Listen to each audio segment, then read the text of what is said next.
Hi, everyone. I'm Sean, and this is episode 6 of the Love to Own Your Business podcast. Here we learn how to grow businesses we love to own. Each month, we share great advice on how to do that, and also on how to avoid the pitfalls that make us love our business not so much. Well, it seems the great balancing act of 2020 is back, stretching our patience and focus as much as our internet bandwidth. Our children are either full-time or hybrid remote learning. We as parents and business owners navigate a second round of kid versus client, both with challenges to solve at exactly the same time. So what can we do better this time around to give our kids what they need to be successful as students, while we still attend to what needs to be done at work so we can be successful as parent proprietors? Our guest today can help. With us this month is Mary Frances Bayer, an incredible play therapist who has spent the past 20 years collaborating with kids, their parents, and their teachers to navigate the misunderstandings of maturing and ultimately improve the quality of life for our next generations. Hi, Mary Fran. Welcome. Hi, Sean. Good morning. Good morning. So why don't we start with you telling us a little bit about Beyond Boundaries and why you started it? All right. My business partner, Amy, and I started Beyond Boundaries 11 years ago. We were both pediatrics therapists. I'm a social worker. Amy's an occupational therapist. And at that time, we had another partner, Pat. She's also an OT. I was a mom of two little boys at the time. They're both teenagers now. And I loved the work that I was doing, which was working in early childhood as a social worker with young parents. But I also grew up in a home where I watched my dad start his own business when I was about 18. And I saw how much that he loved it. And the opportunity came for Amy and I and Pat to form the business and start the business. We have a contract with the Erie County Department of Health, and we provide services to children with special needs birth to 3. The business afforded me the opportunity to work with families, but to also have control over my schedule. So I can both do what I love and parent 2 young boys. Excellent. Thank you very much. Sure. So, as you know, we're here to help our listeners grow their businesses gracefully. But the home office has become really crowded this year. Is this an opportunity to give additional tools to our children to increase their independence and self-confidence and reduce the pressure that we feel as business owners when we have to choose client over child? If so, how do we do this appropriately? So I love this question because I feel like it fits with a lot of different parts of, parenting and running a business. So right now I interact with, of course, Amy and I, we own our business. We're both parents. We have a team of therapists who a lot of them are working moms. Right now we're doing telehealth. So they're doing their sessions from home with young children birth to 5. And then also I have the opportunity to work with parents providing the telehealth. So parents of young children. When Amy and I were starting Beyond Boundaries, we both were obviously out in the field working with families and children in homes and daycares, just like we're providing services like we still do. But we had to do a lot of the work we ran the business out of her home for 8 years. And I was also doing a lot of work from my house too. And with young kids, it wasn't during a pandemic, obviously. It's hard. They need a lot of adult proximity to attend. So I feel like when I'm working with, Zooming with parents who have the young ones that I'm working with, and then they have school age children, it's tough because these moms are trying to work and help their children with their schoolwork. And for young parents, I feel like what's worked for them is flexibility with their schedule. So having time to help your children with their schoolwork and then having another time to get your work done. But for young kids, I just feel like I'm glad to see that some of them the state's looking at sending them back to school because it's tough. For the older ones who have the capacity, to attend and be more independent, I think it is a great opportunity. I know in my own household, we've seen a lot of growth and independence because, our 16-year-old this summer, I was telling you this before, he had got a job. And I think for a lot of kids now, if it's safe, they are able to do different things, outside of the home, like work, because they don't have so many activities. We've looked at doing volunteer work. So on Wednesdays, there's a lot of schools have a independent study day. So instead of being home during the day, we've been able to flex our schedules a little bit and go out and do something together. So I think as a therapist and as a parent, what I'm trying to look at is how can we help our child as a whole? It goes so much further than beyond learning. I talk about with other therapists all the time that we often try to bubble wrap our kids, but right? That's right. But a lot of times strength comes from hardship. So I'm hoping that our kids can look back on this time and say, this was really hard, but we got through it, and I learned more about myself and what helps me to get through hard times. So, and by doing different things to like looking at the person as a whole. So like I said, volunteering, working, maybe saying, you know what, being outside is something that's really good for me. So I got outside every day and did something that made me feel better. So really trying to maybe model for our kids what we can do to find balance during these times, and maybe to come alongside with them to help them maybe discover something about themselves that helps them, find balance and get through hardship. Yeah, I agree. It's like giving them that ability to sort of find their own space and their own ways to grow into their independence. So I with my daughter, my older daughter, I was very surprised. We always wore this thing between, they're on screens all the time. And, how I kind of let them go to the wolves like during the day because I've got Zoom after Zoom where I'm out and I'm back and Mika's in and back and things like that. So, but she goes off and she finds some YouTube influencer, right? And all of a sudden she's coming down with a planner, and 2 weeks later she's still doing she gets up and does the dishes, she's cleaning the cat box, she's got like 15 tasks done that she's checking off on her planner, all on her own, all by finding this on her own. So I was thinking, wow, if I'm bubble wrapping her, right? But if I take the bubble wrap off, she's off doing things all by herself, right? And growing on her own. I was very, very, very pleased, and that I was just so heartened by that she got so organized and things like that, but also that she's going out and finding out really good sources of information and inspiration. So that was actually quite surprising. I think that, it's so important that we're productive instead of consuming all the time.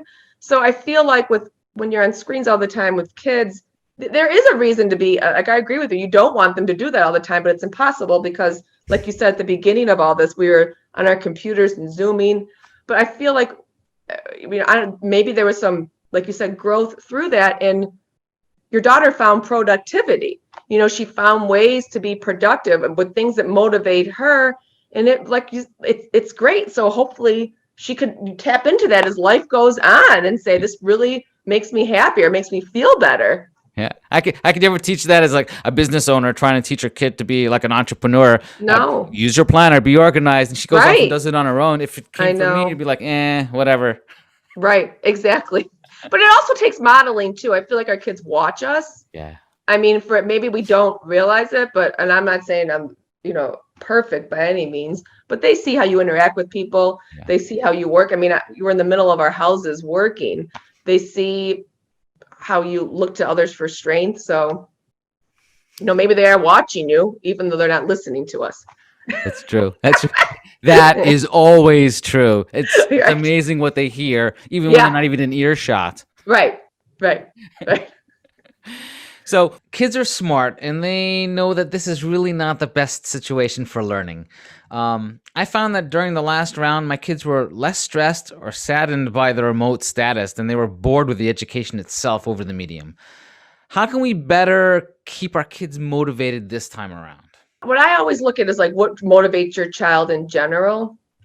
And, again, and I also, through the years at Beyond Boundaries, we work a lot with teachers because we're in preschools. We work a lot with school districts. So I often try to look at, first of all, what motivates my child or any child that I'm working with, and how can I build on that? So one thing I feel like what motivates a lot of us is our relationships. I know that's important for me. I know it's important with the kids that I work with. That's why it's so hard to be remote all the time, because we can't be close with them. But I try to, and I think it's important, again, we have to watch our own attitudes and what we say. How can we help our kids join with their teachers? So Charlie was home. He was home and the teachers were teaching online. So some kids were in school. So he was zooming into the class. And I heard how I'm listening to this teacher, how hard they're working, how animated they are. And when he got off, I was like, you better work hard for that guy, because you hear how he's trying and how much he cares about you.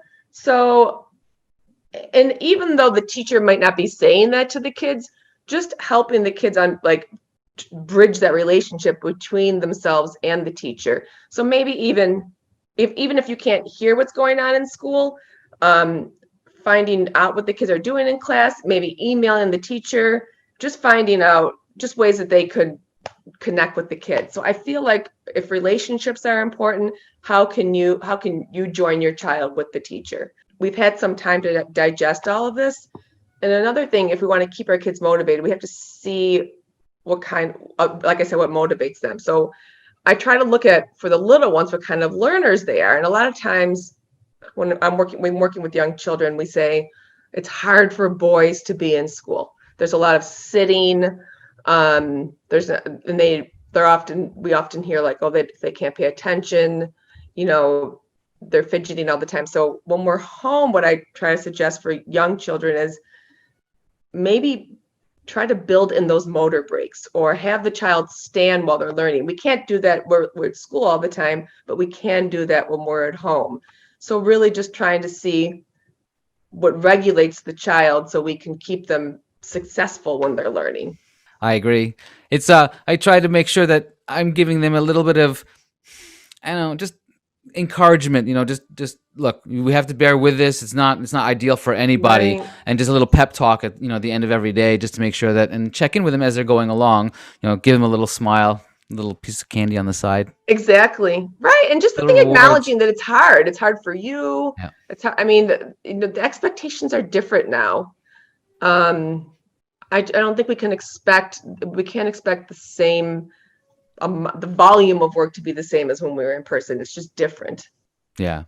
I'm hoping that this sort of what they gain in their independence, going back to the other question, sort of makes up for maybe what they lost in the social interaction, or maybe they're learning additional skills that they wouldn't necessarily learn in the classroom setting, because it's more of a structured setting, so to speak, right? Exactly, right. Yep. All right. So you've grown a very successful business giving parents and children advice on growing up. What was a great piece of advice that you had received as you were growing your business, or while along your journey? So 8 years into our business, we finally started looking at our numbers. We joined CEO, which is how I met you. So Amy, Pat, and I were our helpers. We're, OTs and social workers. And we were really, it's hard when you're in that field, because it's hard to talk about. It was hard for us to talk about finances. We almost felt like it was, number one, taboo, because really our goal was to help children and families. And also we didn't know anything about it. Like we knew we were conservative with our finances. We ran our business out of Amy's house for years. We did a lot of the clerical work on our own. But we didn't know anything about, none of us had like a finance background. So the one piece of advice was to really learn how to understand your numbers and to talk about your numbers, because they guide your business. So that's what really helped us. It was hard for us to learn. We joined CEO, which is a structured program, and we learned, how to understand a profit and loss statement, and just to read our financial reports and when to read our financial reports. We really only looked at our finances. We looked at them monthly, knew how much money we had in the bank, but we really only looked at them at the end of the year at tax time. So now we meet with a business coach. We have a nice spreadsheet to help us understand our expenses and, our revenue. And our finances help us make decisions about which part of our business that we want to grow. So I really feel like, even though it's hard and it was a big shift for us, understanding our finances was super helpful. You said something at the beginning that resonates a lot, in the sense that you talking about finances is taboo. And Very, yeah. I come from a similar world, right? Which, Right, the human services, right, the mission based business, right? right. And that you often have these really engaged, mission focused individuals in the business, that it's that balance between profit and Mm-hmm. services, and we really want to do great work, but that famous, I don't know, cliche is not the word, but no money, no mission, right? And Right. how do we really relate that towards the staff that we have? That there's a balancing act between what we have to do as a business to survive, so we can help more people, as well as Right. make sure that Yes. we're not squeezing our individuals out because of the pricing that Right. we have to command, right? Mm-hmm. So that's a really good point, and helping to understand your numbers really well will sort of Right. help you explain those, I guess, challenges to the Right. people in the company, as well Right. as for you to understand where I can borrow and where I can move this around, and if I'm going to cost savings, where am I losing money, or where can I do better or be more efficient. So that's a really good thing that, I think people, especially in mission based businesses, should really consider. So thank you for that. Sure. What piece of advice do you wish you'd received over the course of your business career that would have helped avoid a misstep or an unintended detour? So I thought about this. If like I said, we ran the business. We've been open 11 years. And at the beginning, like a lot of businesses, we of course performed our therapy and then we ran the business. And when running the business, we all did everything. Mm, So, say that, and you can understand this, we had to enter some data into our billing system. We'd split it up 3 ways. Um, so anytime like any kind of project would come our way or task, we rarely had one person take care of it. We would all divide it up. So what happened was we were lacking ownership of anything. And I know for me, I was involved in tasks that really weren't playing on my strengths. So I'm more of like a mm. people person. I love being with the employees. I like the big picture, and I was doing a lot of detail work that really didn't fit my personality or my interests. And at the beginning, I think you all have to do everything, but I wish I would have learned more early on, to play to my strengths. And it really took, going through CEL and kind of stepping outside of the business and looking in to see that, and having other people that were outside of the business tell me that. Playing to your strength. Yeah, That's really good, because right, also going sort of back to mission focused individuals that are really great. You have people who are really great counselors, not necessarily really great administrators. So we're right, really trying to do a hmm, lot with, especially people in human services field, or right, that are we have to do all this paperwork. We have to make sure everything is timely and all these different things. So right, we're really asking a lot of people to be really great at the skill, which is to be talking, those types of personalities, right, and then having them do other tasks in the business, the side work, so to speak, if we're like in a restaurant, but the side right, work that's necessary for doing the business. right, How can we, as business owners, come up with systems that really play to those individual strengths, but covering them by giving them a support structure to get all of the paperwork, get all of the right, things that they need to be done in the back end of the business done. So that's right, a really good thing, especially as business owners. How do we surround ourselves? Because if we're going to be the people that are developing the business,